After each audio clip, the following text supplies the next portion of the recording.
I wake up every morning and I feel sick and I can't catch my breath.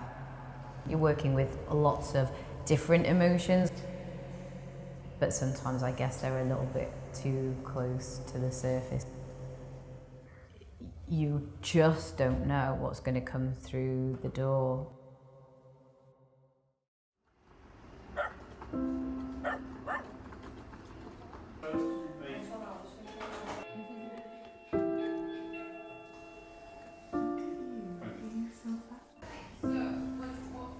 Anything at all you're worried about? No. No, good. Hello, how are you getting on? Good. Brilliant. You know, there's part of what we're trying to do here is like to build a family.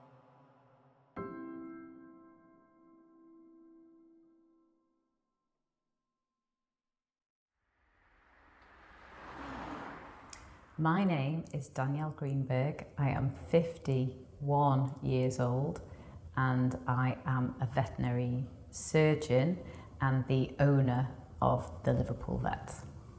Hi, how are you doing? I opened this practice because circumstance really led me to it, and there was a combination of watching corporates taking over in the city, and they took over in a practice where I was hoping to become a partner, and I just didn't feel really comfortable with the way the practice changed after the corporate took over. And the other big thing that changed for me was that I was really not very well in 2016 and I couldn't work at all. And I think that I really lost a lot of fear. So a lot of the reasons that were stopping me from trying to do this by myself went away, because I think that retrospectively, I think when you've kind of told you've got cancer and you're not going to make it, that is really scary. And so I think that a lot of the things that held me back just went away, and I just was like, do you know what, give it a whirl. There is genuinely nothing I've ever wanted to be or do, apart from being Destiny's child, but that was no, I don't think I'd have fitted in last time. But thank you so much for thinking of us. So I think Liverpool has a very strong community feel, and that word of mouth is really important in terms of the people wanting to see the same vet and have a relationship with the vet, and them to feel part of something has been really important and is absolutely lovely. Like, I feel like I wanted to build a family, as corny as that might sound, but genuinely feel a year and a bit down the line that we have, and the more people that join now feel like they're joining, you know, a family that's established, and now we have like our own little community here. Come on, Liverpool Vets, how can I help?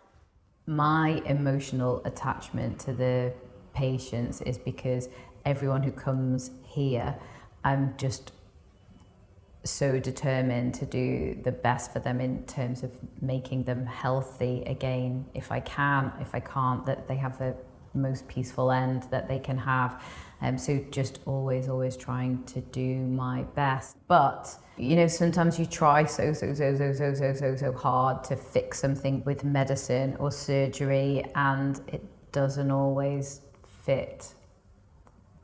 That's really difficult. That is like the hardest thing.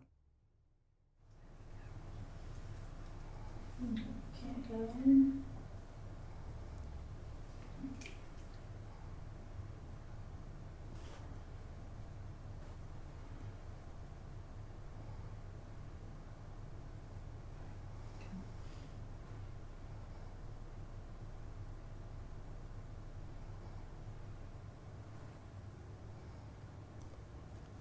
So if you've never seen anything I put to sleep before, her breathing's going to change and it's going to get deeper. She might stretch out, and then she's going to probably do some really weird type of breathing, like gaspy breaths.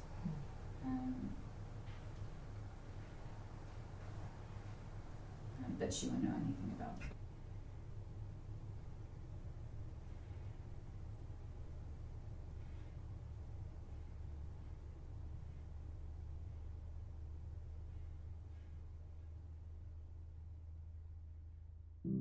So I think you can't invest yourself with passion unless you invest with emotion, or if you invest with passion, the emotion has to be there. And I think most of the time when I'm in this building, I'm not very far away from tears, because you know, you're just working on emotion.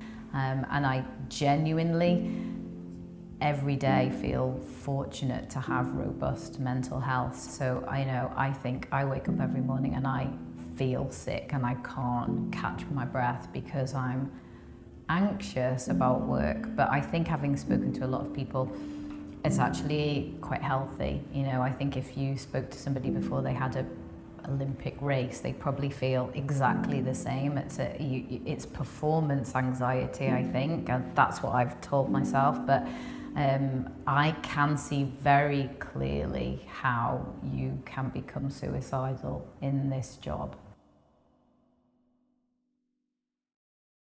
I can name 5 people that have killed themselves as veterinary surgeons. You know, you constantly work in this highly charged emotional environment, and if you don't get it right, despite your best efforts, and people get upset, you know, they're really, really, really hard bits of the job.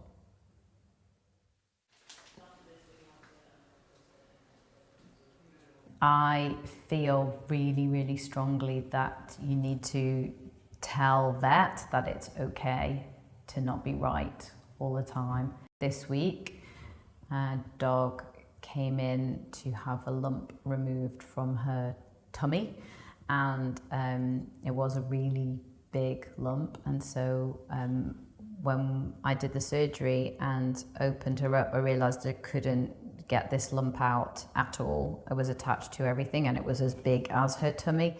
The owner said, "Can you just do everything you can to get as much of it out as you can?" So anyway, I did this surgery. I think it took 4 hours, and managed to get this enormous tumour out. And amazingly, everything was done, and I was finishing up the surgery and just sewing up. I think maybe had like 3 or 4 stitches left, and she died.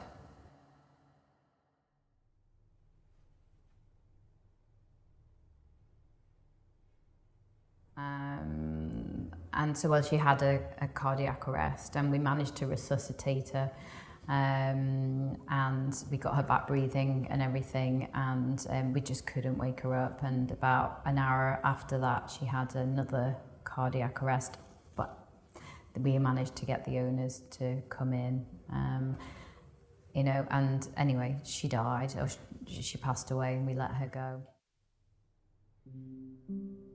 I know after, you know, so many years of being a vet that that takes a lot of processing, because first of all, you've got to recover physically. I mean, my arms and my fingers were like all swollen. My fingers were all swollen, my shoulders were also, because you're just operating and concentrating so hard. You've got to, you know, your reaction's really emotional at the time, and then you've got to process it, and you've got to go, you can't help it, you go over it and over it and over it. You know, what if I'd done that? Like, if I'd done that, like, if I could do that again, and you know you're never going to do it again, and I know that that's going to wake me up for weeks. You know, I'm going to carry that around for weeks. You know, what if? To go from the euphoria of probably doing the biggest, most intricate, complex and gentle surgery I've ever done in my whole life to nothing in 2 minutes is a lot.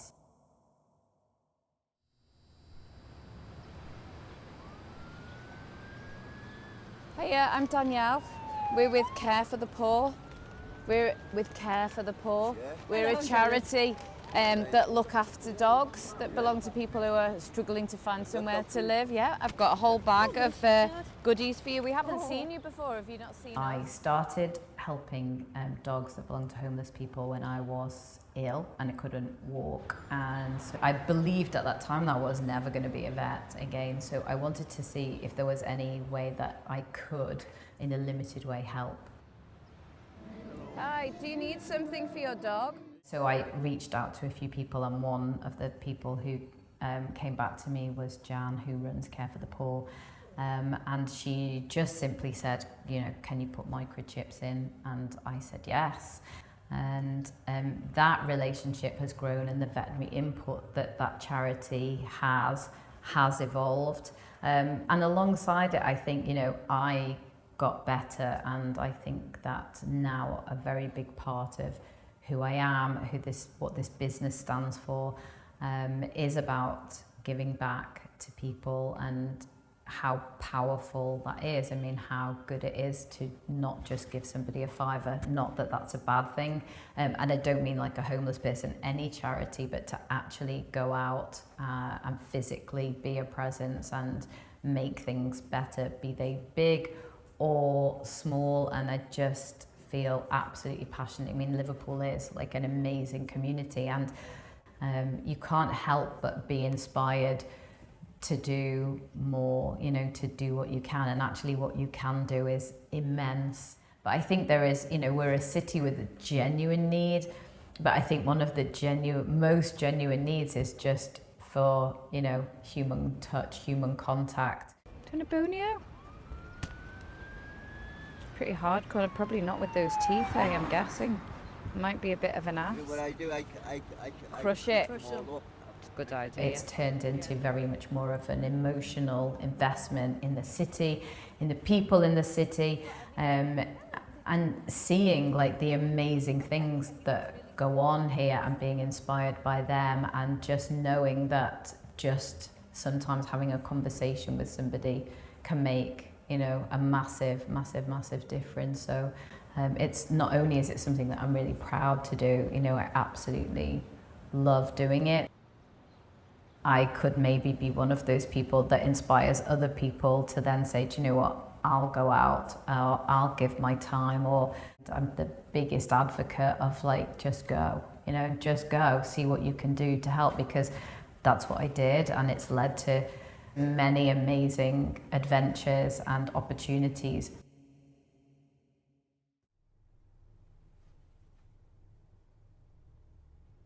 B is a staffy dog that belonged to a homeless gentleman, and so he needed an operation, and so I said I'd look after him the night after the operation. And unfortunately / fortunately, his owner never came to reclaim him, despite multiple attempts to get him home.